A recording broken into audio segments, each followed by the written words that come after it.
পারমাণবিক অস্ত্র পৃথিবীর সবথেকে ধ্বংসাত্মক জিনিসগুলোর একটি, তাই এগুলো রাখা হয় পৃথিবীর সবথেকে সুরক্ষিত জায়গায়। কিন্তু মাঝে মাঝে এই অস্ত্রগুলো এক জায়গা থেকে আরেক জায়গায় সরাতে হয়, অর্থাৎ এমন এক বস্তু যা পুরো একটি শহর ধ্বংস করতে পারে। এখন আমাদের মতো সাধারণ রাস্তা দিয়ে চলাচল করছে, এটা একটা বিশাল নিরাপত্তা চ্যালেঞ্জ। তাই এই দায়িত্ব পালন করে আমেরিকার এক বিশেষ সংস্থা ওএসটি, যাদের একমাত্র কাজ নিউক্লিয়ার অস্ত্র নিরাপত্তা পরিবহন করা। এভাবে আমেরিকা তার পারমাণবিক অস্ত্র স্থানান্তর করে। যা আমরা দেখি সেটা আসলে একটা কনভয়। কনভয় বিন্যাস নির্ভর করে রাস্তার ধরন ও অস্ত্রের সংবেদনশীলতার উপর। শহরে প্রবেশের সময় সামনে পেছনে থাকে স্থায়ী পুলিশের গাড়ি, যাতে গাড়িগুলো সহজেই চলতে পারে ও নিরাপত্তা বজায় থাকে। এরপরে আসে মূল কনভয়, যেখানে থাকে স্বতন্ত্র এজেন্ট সহ বার্ড কার নামের আর্মার্ড গাড়ি। এগুলো গুলি প্রতিরোধী, এমনকি গাড়ির ভেতর থেকে এজেন্টরা বাইরে গুলি চালাতে পারে। তাদের হাতে থাকে পিস্তল, শটগান ও অ্যাসল্ট রাইফেল।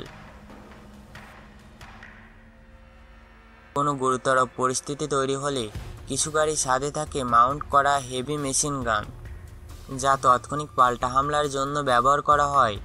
এই গাড়িগুলো কেবল সিকিউরিটি নয়, চলন্ত কমিউনিকেশন সেন্টার হিসেবেও কাজ করে। 3 স্তরের যোগাযোগ ব্যবস্থা থাকে। প্রথমত, গাড়িগুলো নিজেদের মধ্যে যোগাযোগ রাখে। দ্বিতীয়ত, তারা নিয়মিত বাহিক সাপোর্ট টিমের সঙ্গে যোগাযোগ থাকে। তৃতীয়ত, তারা নিউ মেক্সিকোর আলবুকারকি ইমার্জেন্সি কন্ট্রোল সেন্টারের সঙ্গে সরাসরি তত্ত্বাবধানে। এখান থেকে সারা দেশে নিউক্লিয়াস পরিবহন পর্যবেক্ষণ করা হয়। নিয়ম অনুযায়ী কমপক্ষে 7টি স্বতন্ত্র গাড়ি থাকে এক কনভয়ে। এর 5টি কাছাকাছি চলে, আর বাকি 2টি দূর থেকে নজরদারি দায়িত্বে। প্রতি 30 মিনিট পর কনভয়ের কমান্ডার দূরবর্তী এজেন্টের সঙ্গে যোগাযোগ করে রুটের নিরাপত্তা যাচাই করে। যদি কোনো হুমকি দেখা দেয়, তখন স্থায়ী পুলিশ সহায়তা চাওয়া হয়। এজন্য একাধিক পাসওয়ার্ড প্রোটোকল ব্যবহার করা হয়। কনভয়ের পুলিশ উভয় নিজেদের পাসওয়ার্ড অংশ জোরে নিশ্চিত করে যে তারা আসল দল ছদ্মবেশী নয়। আর এই পুরো সিস্টেম কেন্দ্র করে সবথেকে গুরুত্বপূর্ণ যায় সাবগার্ড ট্রান্সপোর্টে।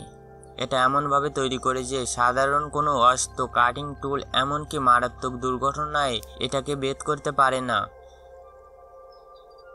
এর কাঠামো আগুন প্রতিরোধী, জানালাগুলো বুলেট প্রুফ, আর দরজা খোলা যায় শুধু ভেতর থেকে। ওজন প্রায় 25 টন, যা এটাকে রাস্তার সঙ্গে এমনভাবে আটকে রাখে যে সহজেই সরানো যায় না। আরও চমকপ্রদ ব্যাপার হলো, যদি কেউ ট্র্যাক টেনে নেওয়ার চেষ্টা করে, তাহলে ট্র্যাকের নিচ অক্ষ ভেঙে দেওয়া হয়। ছোট বিস্ফোরণ হলে গাড়িটা অচল হয়ে যায়। কার্গো হোল্ড কেবল সেনাবাহিনীর উচ্চ নিরাপত্তা জোনেই খোলা যায়, বিশেষ ইলেকট্রনিক কি দিয়ে। তবুও যদি কেউ ভাঙার চেষ্টা করে, গাড়ি নিজেকে ঘনপেনা পাঠিয়ে অচেতন করে দেয়। অপরদিকে পুরো কনভয়কে নজর রাখে মার্কিন সাবমেরিন হেলিকপ্টার। এত সুরক্ষা ব্যবস্থা থাকা সত্ত্বেও এখন পর্যন্ত আমেরিকা কখনো কোনো পারমাণবিক অস্ত্র পরিবহনের সময় হারায়নি। এটা পৃথিবীর সবথেকে সুরক্ষিত পরিবহন প্রক্রিয়াগুলোর একটি। এই ভিডিওটি ভালো লেগে থাকে তাহলে ভিডিওটি লাইক দাও, কমেন্টে জানাও কোন অংশটা তোমার সবথেকে অবাক করেছে, আর চ্যানেলটি সাবস্ক্রাইব করে রাখো, কারণ পরের পার্ট আসছে আরও অবিশ্বাস্য এক সত্য নিয়ে।